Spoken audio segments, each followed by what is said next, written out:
part of it, but I think that's the whole thing, is that, you know, all the guys that we bring, whatever state they're from, they blend with the Montana guys and they love the area. So, you know, those are going to be places where we'll continue to go.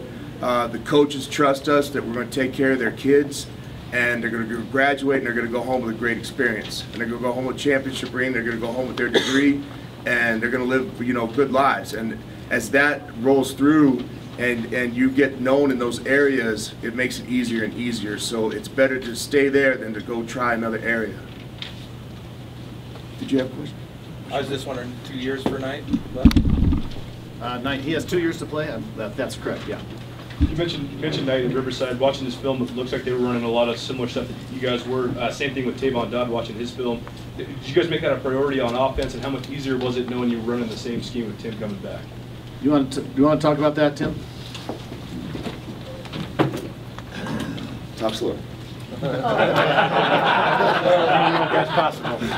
Can you repeat the question? I'm sorry. I just asked, it looked like Anthony Knight and Tavon Dodd, both on their film, looked like they run similar schemes to what you guys are running now. Same thing with a lot of the offensive personnel. Did you guys prioritize recruiting for guys to fit your scheme more? That's a big part of it. You want to make the transition as easy as possible for high school kids, junior college kids to come in and be successful early in the program. So that is a part of the recruiting process, to find out guys that do the similar stuff that we do here, yes. Is there at all a focus of getting more athletic guys that you guys can get on the perimeter in this year's class? You always want to get the most athletic, fastest guys you can, so you want to get them as big as possible and as fast as possible.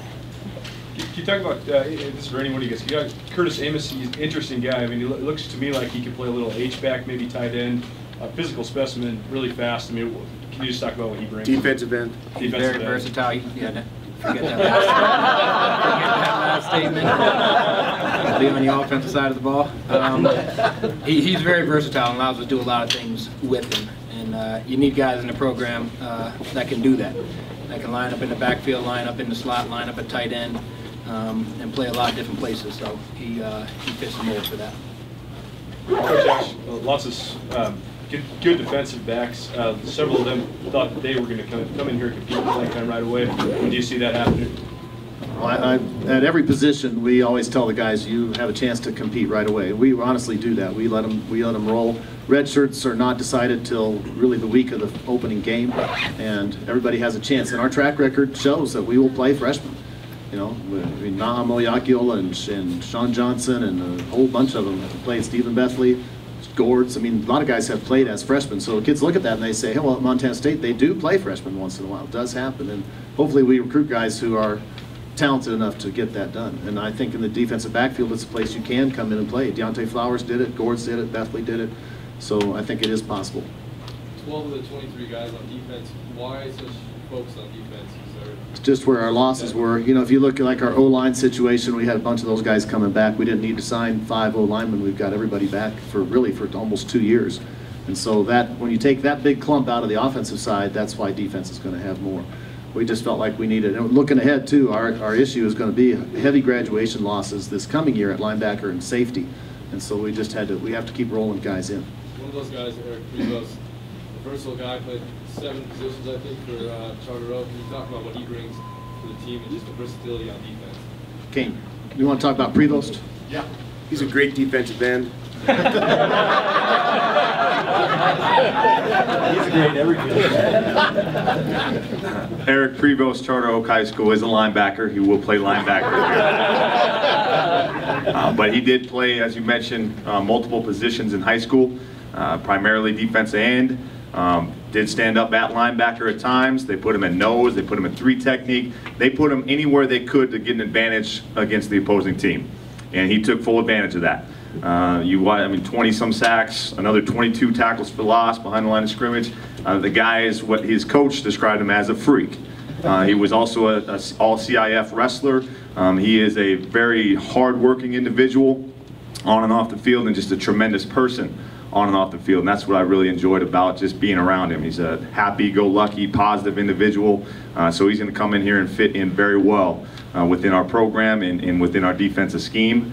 And who knows, you know, Coach Marshall, we might put him in at nose, 3 technique, defense end, linebacker, maybe even safety. We'll see. All you have to do is watch maybe a few snaps of his tape. figure out that he was a good football player. How's a guy like that fall, or maybe not get the notoriety that he gets in such a populated area? Yeah, I think the reason for that is how much he did play multiple positions.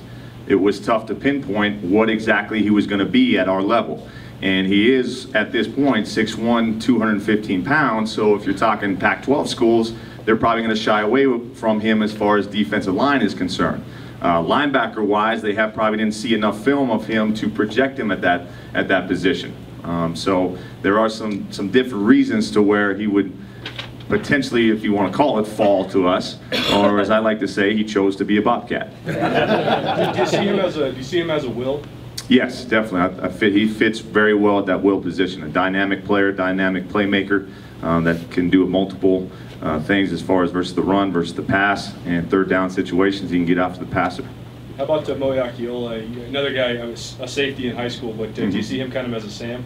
Yeah, I think if you watch his film, he's got a unique set, a unique ability, a skill set as far as he did play safety. You see him going to the one high safety, covering a deep half. So he's got the athletic ability, the range, the sideline to sideline range, but he also has that physicality to him where you can roll him up into the box, and you see that on film as well. I project him, he's already 215 pounds, so you project him to continue to gain weight as he matures and gets older and gets into our strength and conditioning program, and he's going to project well at a Sam linebacker position. But if we need him to, he could play safety as well. He's that smart of an individual. He's very similar to his older brother, not as far as his instincts and just football awareness and knowledge. Is there a focus on getting players versatile that you guys could move around in different positions this year? Myself, at the linebacker position, I love it. I love recruiting athletes for that position, as opposed to the tackle-to-tackle 235-pound backer that struggles out in space. I would rather recruit a guy that played safety that you know is going to put on weight as he gets older and matures physically and gets into a strength and conditioning program and has that ability to play out in space if you need to. With as much spread offense, you know, the Cramsies of the world, they're throwing the ball all over the place, and you got to match that speed and athleticism on the defensive side of the ball. And so at that linebacker position in particular, you need guys that can play both in the box and in space. So you want to recruit versatile athletes. Coach Ash, I know Coach Von Bergen's not here, but two guys we haven't touched on yet, Mitch Herbert and Justin Page. Both, I know Justin's kind of up in the air what he's going to play, but both speedy guys. What did you see out of Mitch, though? I mean, he looks like a guy that comes from a really good program. I really like Mitch Herbert. The great story on Mitch Herbert, you know, one of his coaches, the offensive coordinator at his high school, is Jordy Johnson's father. And so it's, you know, a lot of people, they wanted him to go to that other school. And, you know, we got Coach Von Bergen did a great job. He wasn't intimidated by the competition in there, and he got in there and got after Mitch, and Mitch really liked our academic situation. He's a 4.0 student, really outstanding young man, just a class guy. But he's a 6'4" guy who can move. And when we looked at a lot of snazzy receivers from all over the place, and we kept coming back to Mitch because, you know, he would not just be a guy who would go up and get the ball, he would catch it and then make people miss yards after the catch. And was very productive, so we liked him. Page is an interesting guy because he was on the visit, you know, for 48 hours, and he changed his mind about 7 times as far as whether he wanted to be on offense or defense, just in that 48 hours. And I don't know what he'll be, but he's the fastest player in this class. He could play a lot on either side of the ball. He'd be a fine receiver. He could play on defense. And he wants to be recruited as an athlete, and that's how we're going with it. And we'll see what happens in August. Do you feel like he maybe was a little bit overlooked, being that Morton Ranch just runs the ball pretty much every day? Oh, absolutely. Yeah, there's not much film on him except he just runs by people. That's all I need to see. I think all 17 of his catches were on his film. Yeah. But back to Herbert, you said 4.0 student. I know you guys beat Yale and Colgate on him. So how did you the sell academies were very interested in him too. You know, well, one of the advantages we have is called a scholarship. You know, I mean, the Ivies you still have to pay, and I think that's, you know, the Ivies are the Ivies. They're a fabulous education, but it's a long ways from here, and you know, it's expensive. And so I think, again, he's one of those guys I mentioned earlier where the academic program here at Montana State is high enough quality that a young man like Matt Devereaux, who came in a couple of years ago from the same town, you know, they see the quality of the academics here and realize we're not really taking a big step backward to go do the honors program or pre-med or something at Montana State, and it's all paid for, and it's great football. So it was an excellent combination for that kid.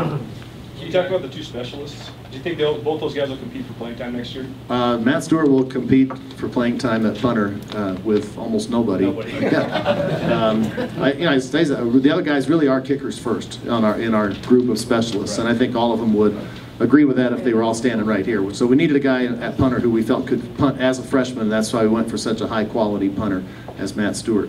Trevin Thompson, I think, is the best kicker in the state, and a very good kicker compared to even the national guys we looked at. I mean, he'll have to compete with Luke Daly and Trevor Bolton, and those three, out of those three, we hope to get a good, solid, consistent kicker, and I think it'll be a good competition. Matt was attended a kicking camp at Chris Taylor kicking camp. Talk about how kickers and punters nowadays are found through those camps as opposed to like film with other players. Just how important those camps are to kickers. Well, it's interesting. You know, Trevin obviously was just on the local rounds. I mean, McIndoe, it's Helena, it's his territory, and he started with that. Trevin did come to our camp, and we had a kicking counselor, teacher here to work with our kickers, which was really helpful. And so he felt like he got a lot out of our camp, and we got to know him in our one-day camp. The story with Stewart is kind of interesting. I did call Jamie Cole, and we talked to Chris Saylor, and we got a whole bunch of video in on punters. And I was in the office, I'm watching it in the office and all the punters and trying to figure out who the best ones were. And finally settled on Matt Stewart being a really good punter. So I called DePrado, he's down in California, and I said, hey, I think I found a punter down there by the name of Matt Stewart. And DePrado's like, yeah, I was in his house last night. Okay? So he had already found him on his round. So I don't know that it's